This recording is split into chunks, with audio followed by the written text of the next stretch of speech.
The incident here at East High School, and then we'll bring up the superintendent, Dr. Marrero, who will give a situational update on the school and what we're going to be doing going forward here at East, as well as other schools throughout the district.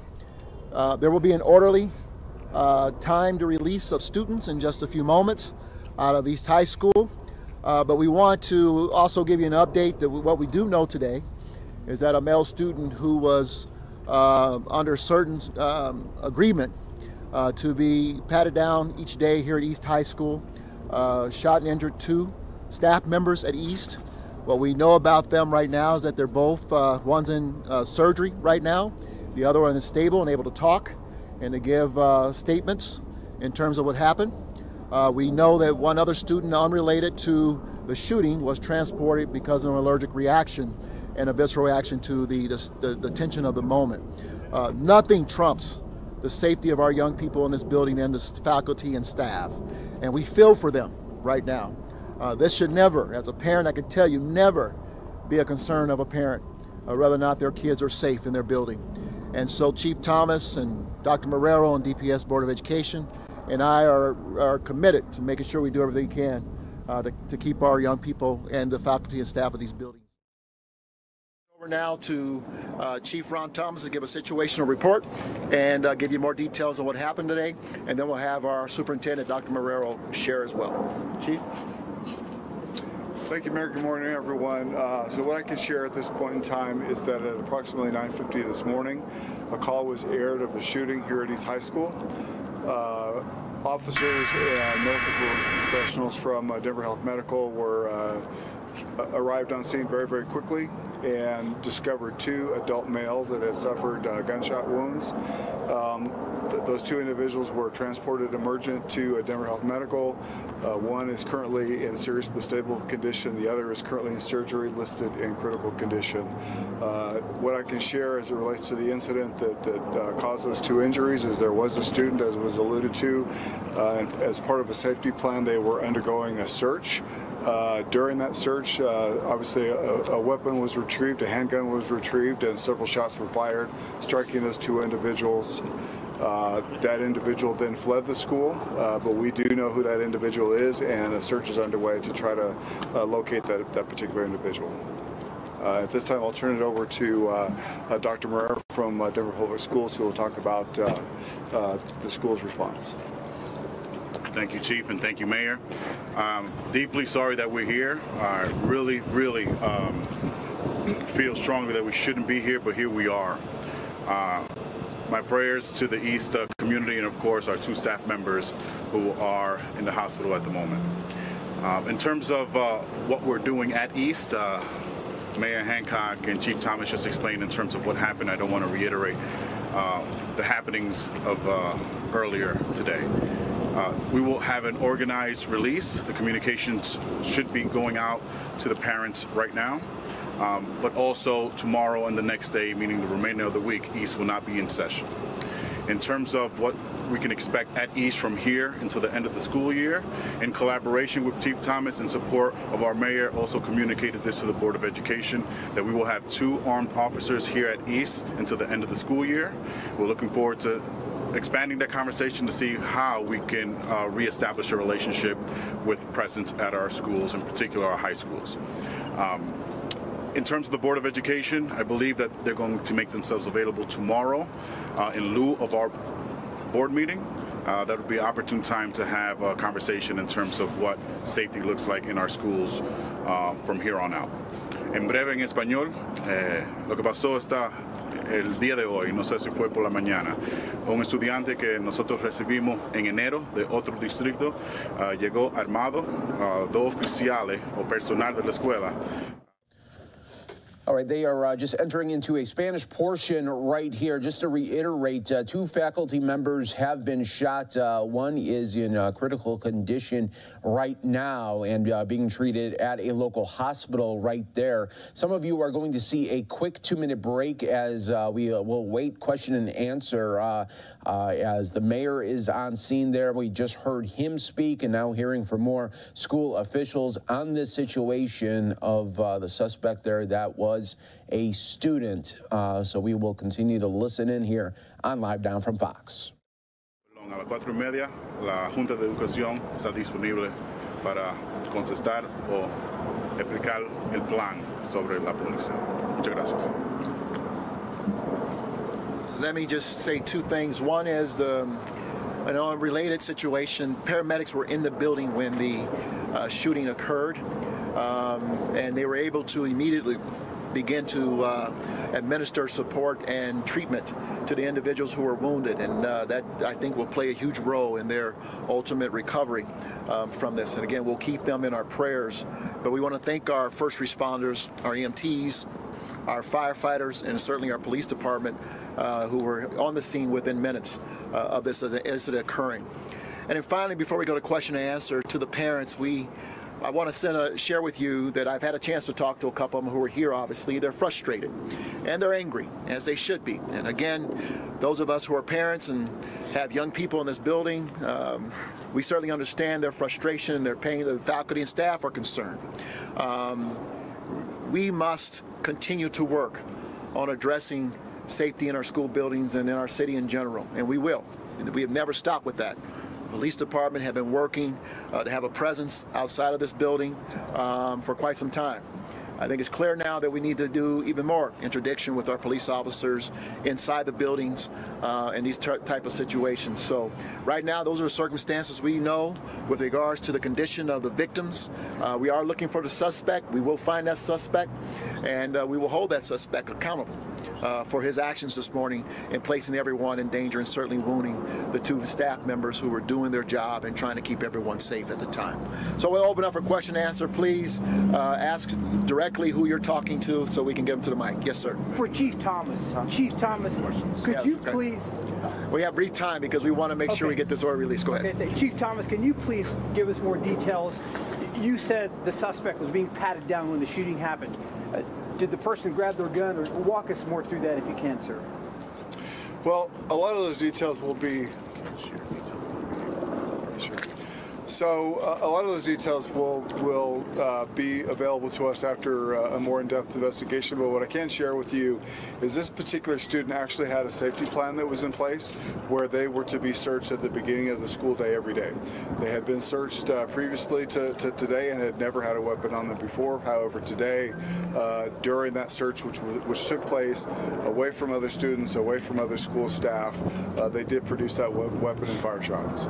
And where did that patting down take place? Is that at the entrance of the school or where in the building? It occurred in the front of the school, in the office area, again, away from students and other school staff. Thank you. Can we say if they were teachers? Are we just going with faculty members? Do we have any specifics on what their role was inside of East High School? So they were deans, they were school administrators. School administrators, thank you. Yes. Who was doing the patting down? Again, it was the school administrators. And Chief, in terms of the suspect, is this a current student at East High School, and is this person under the age of 18? Yes, under the age of 18, current student of East High School. Chief, how many students at East High have been patted down? I couldn't share that with you. I mean, I imagine that there are students that have various safety plans in place that result in certain interactions with school staff. What leads, this is Noel from Denver Post, what leads to a school safety plan? Like, how does a student get in that situation? Yeah, I think... It's particular for each individual. Yeah, certainly it's particular to each individual Past student. trouble, though, that is indicated? I don't know if share, I'm sorry. Yeah, I don't want to share that again. That's, we're talking about juveniles, we're talking about students in school that have been allowed to participate in school activities. Chief, the parents might want to know why they can't actually give you more details as to what qualifies a student for a safety plan. Is the district willing to share that, or the city? Sorry, we cannot. Bound by FERPA, we cannot disclose any particulars about any student individual plan, whether it's academic or behavioral. It's not that specific student, but in general, like what happens, like how a safety plan works and what gets you there? Sure, it's very nuanced and it's particular. They're individuals, so it's based on past behavior, and that's as far as I can feel comfortable saying. So it's as a result of previous behavior. Is there something that you can say, though, to parents out there who are listening to this and they hear the word nuance and they can't get details, but they want details regarding their children's safety? Sure. It's past educational and also behavioral experiences that each individual student may have exhibited in the past. Is this a system that takes place at more than just East High School, this safety plan that you have? Can you tell me how many schools do this in the district? This is common for all schools in all districts. It's part of what we have in terms of making sure that we can support the needs and behavioral needs of students. So it's very common across the nation. Was the weapon recovered within the school? Has the handgun been recovered, or does the suspect still have it? My understanding is that the weapon has not been recovered, but again, we do know who the individual is. We do know where they live, but we are familiar with associates of this individual, and so we do believe we will be successful in finding that individual and that weapon very soon. Is the area where this took place, is that under video surveillance? Is that something that you guys would have video of that area? I'm not sure if there was video in this specific location. Would Dr. location. Marrero know that? Is that an area where there is video surveillance of that area, Dr. Marrero? There could be. I know the team is evaluating, and I also know that there has been confirmation that the student left the grounds, so that leads me to say that yes, there is. And I have to apologize. I don't want to conclude this press conference because I want to support the students who are about to be dismissed. So, pardon. Are you going to get his name? Name of the suspect? Why aren't you releasing the name of the suspect if you're searching for him? Because he's a juvenile. But is there a danger to the public if this juvenile ran with a gun to an area? Is there still any threat to the public at this time? Certainly it's a concern that we have an individual who is not in our custody at this time who is armed with a weapon and has actually used that weapon. So we certainly do recognize that there is a concern. We will continue to evaluate that, and if we identify a specific location where this individual is likely to be, we will certainly provide information to that to that neighborhood that may be impacted by that. And certainly as we learn more about his whereabouts and his motives, we will certainly share that. Can you clarify, when you said he was searched previously and there was not a weapon, do you mean previously on other days, or was this the first time he was searched today? No, so there was a regular protocol with this particular student that involved a search of his person. Previous searches of his person on previous days did not result in the location of a weapon. But the search today was the first time he had been patted down today? The first time, yes, today, upon his entrance into the school building.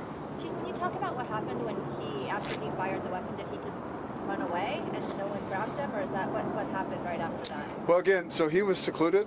He was secluded with just these school administrators during this safety protocol, and so he did flee that location where the search was taking place and was able to get out of the school before anyone else was able to secure or subdue him. And then what can you say to the people who live in the neighborhoods right around here? Do you have a sense of where in the area he is, or?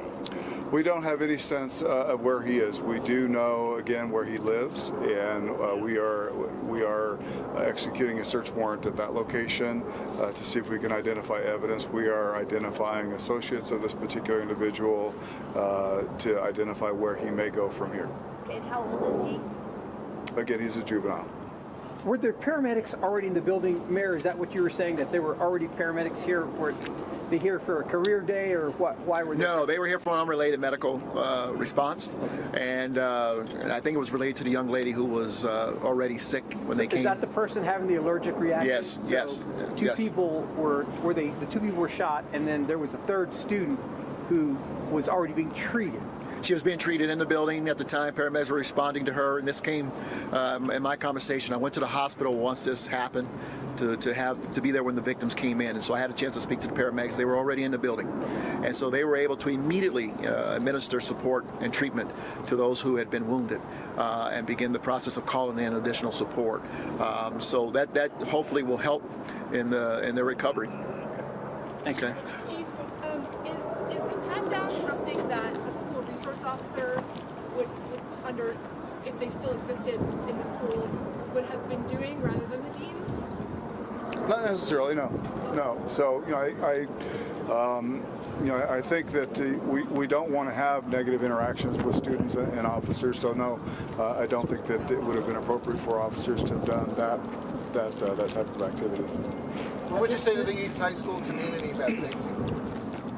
What can I say? Yeah, well, what can you say? Again, this is another situation. Yes, a very troubling situation. This school has gone through a tremendous time over the last year or so, and we, I think, have been responsive to that. We've had a significant presence in the school since the first incident that happened just over a month ago. We've had a significant presence outside of the school, both during the beginning of the school day and at the end of the school day. And as was shared before, we will have 2 officers assigned within the school for the entirety of the school day for the remainder of the school year. Had this student previously been expelled from East High School? No. Let's do this. I know that we wanted to make sure that we got as current information as possible to the parents, to the community. We are looking for this individual, but we know now he's an African-American juvenile. He wears an afro with a hoodie on that had an astronaut on it. If anyone has any information, we ask that you notify us as soon as possible so that we can apprehend this individual. We ask people to be careful not to approach him. Obviously, he is armed and dangerous and willing to use the weapon, as we learned this morning. But we're going to do everything we can to keep the community and the parents up to date as we know it. At the same time, we're going to continue our engagement with Denver Public School officials to continue to work to keep these buildings safe and students and faculty and staff in these buildings safe. But we're going to get the chief back to his team and command post, and we'll do everything we can to keep you all up to date as well so you can help us get the information out. Thank you all. Thank you, Mayor. Thank you, Chief.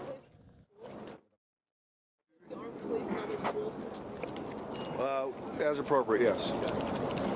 Hey, Chief, can you elaborate on why a school resource officer would not be the one patting down a student for searching for weapons? Well, right now we don't have school resource officers. Exactly, yes. And why is that? All right, so officials updating there on the situation that happened earlier today as we continue to bring you these images right here on Live Now from Fox. East High School shooting where 2 faculty members were shot. They have a juvenile student suspect now on the loose there. They still have not been able to locate that individual. The 2 faculty members were shot, and apparently from authorities they're saying that this particular student needs a safety protocol every time that he comes into the school with a pat-down situation, and then things turned very, very violent, pulling a gun on the 2 faculty members and shooting them. So we will continue to wait for